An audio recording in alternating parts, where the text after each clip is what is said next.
আসসালামু আলাইকুম। এখন শুনবেন সংবাদ শিরোনাম।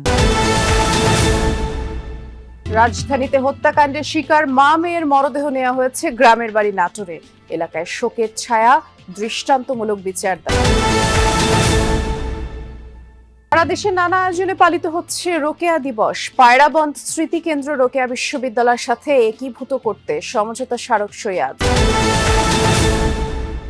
বুধবার সন্ধ্যায় অথবা বৃহস্পতিবার জাতীয় নির্বাচনের তফসিল। প্রধান বিচারপতির কাছে ৩০০ ম্যাজিস্ট্রেট চাইলেন সিইসি। ক্ষমতায় গেলে সরকারের দুর্নীতি তদন্তে অনুমতি লাগবে না দুদকের, বললেন তারেক রহমান।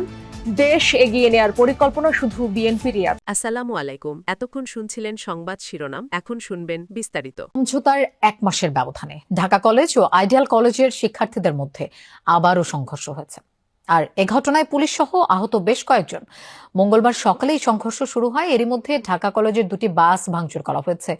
মারামারি বন্ধ এবং ভ্রাতৃত্ববোধ গড়ে তোলার লক্ষ্যে নভেম্বরে শান্তি চুক্তি করে ঢাকা কলেজ ও আইডিয়াল কলেজের শিক্ষার্থীরা।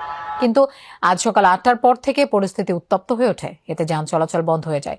পরে পুলিশ এসে পরিস্থিতি নিয়ন্ত্রণে আনে। আইডিয়াল কলেজ শিক্ষার্থীদের অভিযোগ, বিনা কারণে হামলার শিকার হন তারা। এর আগেও বেশ কয়েকবার ঢাকা কলেজ হামলা করেছে বলে অভিযোগ তাদের। পুলিশ বলছে ঘটনা নিয়ন্ত্রণে আনতে তাদেরও 7 থেকে 8 জন আহত হয়। তবে সংঘর্ষের কারণ জানা যায়নি। এখনও থমথমে নিউ মার্কেট, গ্রিন রোড এলাকা। বিচার না হওয়া পর্যন্ত রাজপথ না ছাড়ার হুঁশিয়ারি আইডিয়ালের শিক্ষার্থীদের।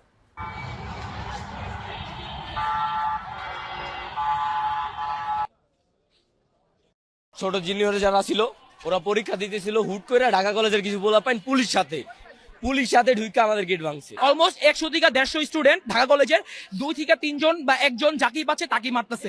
আমাদের অনেকে আহত হয়েছে, আজকে অনেকে আহত হয়েছে, মাথা ফাটাইছে, নাক ফাটাইছে। যে ঘটনাটা আজকে ঘটলো, কি কারণে ঘটলো, কেন ঘটলো, কারা প্রথম আক্রমণ করলো, এর মধ্যে বহিরাগত আছে কিনা বা অন্য কোনো চক্র আছে কিনা জড়িত, এটা আমরা বের করার চেষ্টা করছি। দর্শক, এই বিষয়ে আমরা আরো জানবো। আমাদের সাথে যোগ দিচ্ছেন সহকর্মী রাব্বি সিদ্দিকী। রাব্বি, এই মুহূর্তে সড়কের কি অবস্থা দেখছেন? যান চলাচল করছে কিনা এবং শিক্ষার্থীরা কোথায় অবস্থান নিয়েছেন?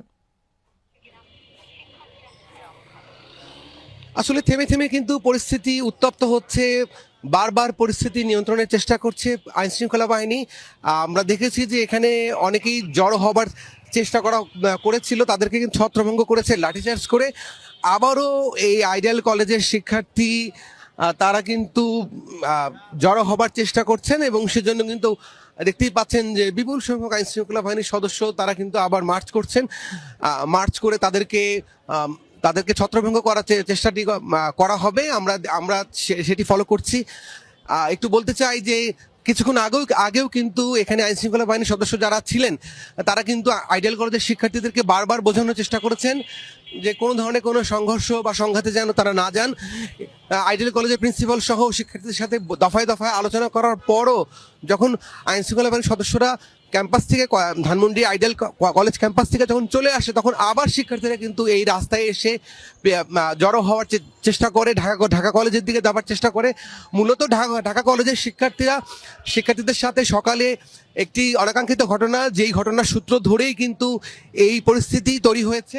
আমরা একটু দেখানোর চেষ্টা করছি যে এখন আইডিয়াল কলেজের শিক্ষার্থীরা তারা ঢাকা কলেজে যাবার চেষ্টা করছে, তারা সেখানে হামলার চেষ্টা করবে এবং সেই কারণে আইন শৃঙ্খলা বাহিনীর সদস্য তারা এগোচ্ছেন। এবং কিছুক্ষণ আগেও দেখেছি যে তাদেরকে লাঠিচার্জ করে ছত্রভঙ্গ করে দেওয়া হয়েছে এবং আবার তারা জড়ো হবার চেষ্টা করছেন বলে আমরা জানতে পেরেছি। আমরা দেখছি যে এই যে পুলিশের যে মুভমেন্ট, সেই মুভমেন্টে আমরা দেখছি যে এখানকার রমনার যিনি আছেন উপপুলিশ কমিশনার মাসুদ আলম, তার নেতৃত্বে কিন্তু এই মার্চটি হচ্ছে এবং এখন এগিয়ে যাওয়া হচ্ছে সায়েন্স ল্যাবের যে মোড়টি আছে সেই মোড়ে সেখানে তারা জানতে পেরেছেন যে এখানে আবার আইডিয়াল কলেজের শিক্ষার্থীরা কিন্তু এখানে আবার জড়ো হবার চেষ্টা করছে। সেই তথ্য পেয়ে কিন্তু তারা এগোচ্ছে।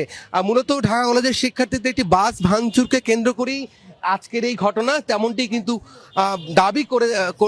তেমনটি জানিয়েছে পুলিশ। এবং আইডিয়াল কলেজের শিক্ষার্থীরা বলছেন যে তাদের উপর কোনো কারণ ছাড়া তাদের ক্যাম্পাসের গেটে ভাঙচুর করা হয়, তাদের অনেক শিক্ষার্থীকে মারধর করেছে, অনেকে আহত আছে, এই দাবি করেছে আইডিয়াল কলেজের শিক্ষার্থীরা। লোপা। রাব্বি, আপনাকে ধন্যবাদ আমাদের সাথে যোগ দেওয়ার জন্য।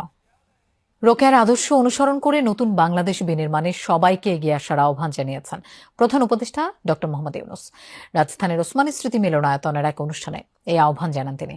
আমি রোকেয়া শিরোনামে এবারও সরকারিভাবে পালিত হচ্ছে রোকেয়া দিবস। মহিলা ও শিশু বিষয়ক মন্ত্রণালয়ের আয়োজনে অনুষ্ঠানের প্রধান অতিথি উপদেষ্টা ডক্টর মোহাম্মদ ইউনূস। এ সময় মন্ত্রণালয়ের নাম পরিবর্তন করে নারী ও শিশু মন্ত্রণালয় করার ঘোষণা দেন প্রধান উপদেষ্টা।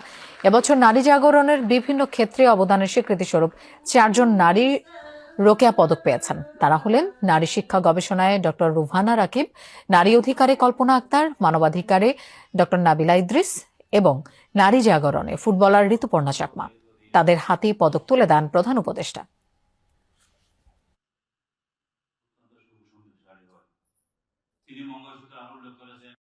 বেগম রোকেয়া যদি স্বপ্ন দেখতে পারে, আমরা তো পারি স্বপ্ন দেখতে, অসুবিধা কি? দেখি না একবার বেগম রোকেয়া কদ্দূর এগিয়ে দিয়ে গেছে, আমরা অনেক দূর নিয়ে যাবো। আর কিছু করতে না পারি, স্বপ্নটা তো দেখতে পারি। বেগম রোকেয়া তাই করেছে, স্বপ্ন দেখে গেছে, বেশি কাজ করতে পারেনি, স্কুল করেছে ঠিক আছে, কিন্তু আমরা অনেক কাজ করতে পারি। আজকে টেকনোলজির যুগে পারা যায় না এমন কোনো কাজ নেই। রেওয়াজ অনুযায়ী আগামীকাল রাষ্ট্রপতির সাথে সাক্ষাৎ করবেন নির্বাচন কমিশন। এ সময় নির্বাচন কমিশন আরও জানান, স্থগিতকৃত প্রতীক পোস্টাল ব্যালটে থাকবে না। এর আগে পোস্টাল ব্যালট বাতিলের 6টি কারণ উল্লেখ করে সংশোধিত আরপিওর গেজেট প্রকাশ করেছে নির্বাচন কমিশন। পোস্টাল ব্যালটে কোনো প্রতীকে দাগ দেয়া না থাকলে কিংবা একাধিক টিক বা ক্রস দেয়া হলে পোস্টাল ব্যালট বাতিল হবে। এছাড়া কোনো প্রতীকে টিক বা ক্রস দেয়া হয়েছে তা বোঝানো না গেলে, গণনা শুরুর আগে রিটার্নিং অফিসারের কাছে না পৌঁছালে, আদালত প্রার্থীর তালিকায় পরিবর্তন আনলে, ঘোষণাপত্রে ভোটারের সই না থাকলে সেই ব্যালট বাতিল বলে বিবেচ্য হবে। সংশোধিত আরপিওতে উল্লেখ করা হয়, পোস্টাল ব্যালটের জন্য রিটার্নিং অফিসারের কার্যালয় ভোট কেন্দ্র হিসেবে ধরা হবে। এছাড়া ব্যালট গণনায় রিটার্নিং অফিসার, একজন প্রিজাইডিং অফিসার ও কয়েকজন পোলিং অফিসার নিয়োগ দেবেন।